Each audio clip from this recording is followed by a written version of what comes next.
Now let's assume you approached 30 students and asked them for their score in a mathematics paper. And this is the data you get.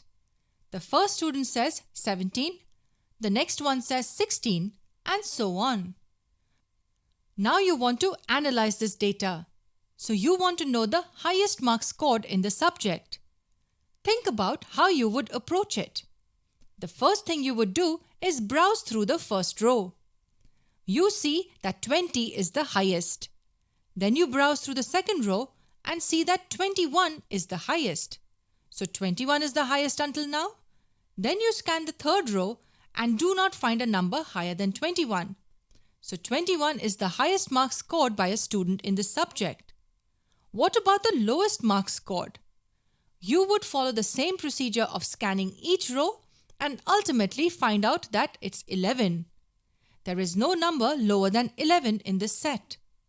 This data that we directly get from people and which is not organized is called raw data.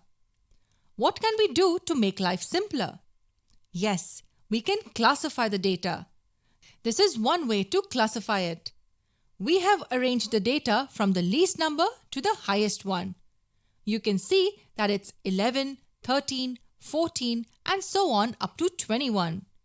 We have arranged the data in ascending order, lowest to highest. Now look how simple it gets.